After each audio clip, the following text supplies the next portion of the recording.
देवडन थाना क्षेत्र के सोमारा गांव में नदी में एक महिला का शव बरामद किया गया था 13 तारीख को। उसी मामले में दो महिला अभियुक्तों की गिरफ्तारी की गई है और इसमें एक अभियुक्त की गिरफ्तारी भी बाकी है।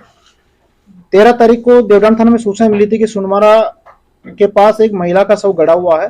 जब थाना प्रभारी के द्वारा वहां जाकर सत्यापन किया गया तो इसमें वीडियो मजिस्ट्रेट की उपस्थिति में उसको शव को निकाला गया तो बिना सिर और एक हाथ का एक शव बरामद किया गया। स्वान दस्ता को बुलाकर अगले दिन सुबह 14 तारीख की सुबह उसका सिर और उसके हाथ को भी उस घटना स्थल से लगभग 50 मीटर की दूरी पर उसी नदी से बरामद किया गया।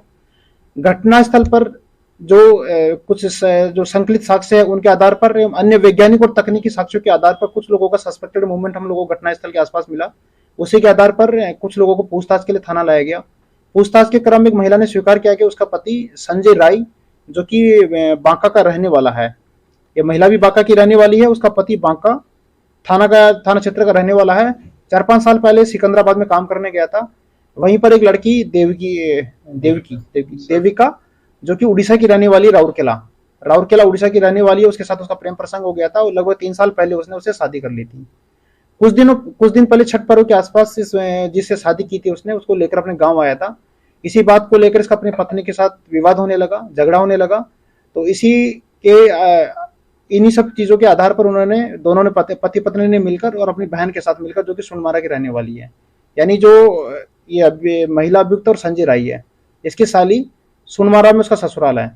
तो यहाँ पर इन्होंने प्लान किया कि 12 तारीख को ये उसको सिकंदराबाद से लेके निकला और 13 तारीख को सुबह यहाँ पर सोनमारा में ये लोग पहुंचा। उसको जो देविका है उसको लेकर, जो मृतिका है उसको लेकर सोनमारा में पहुंचा।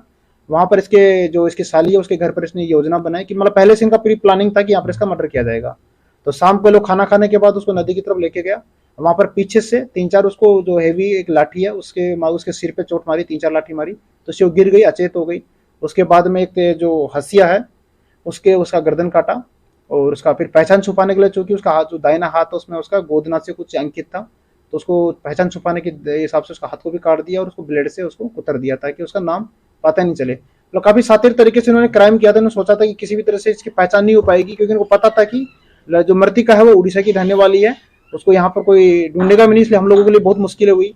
आसपास के सभी थाना क्षेत्रों में हम लोगों ने सर्च करवाया, कहीं पर भी कोई गुमशुदगी का इस तरह से रिपोर्ट दर्ज नहीं हुआ था।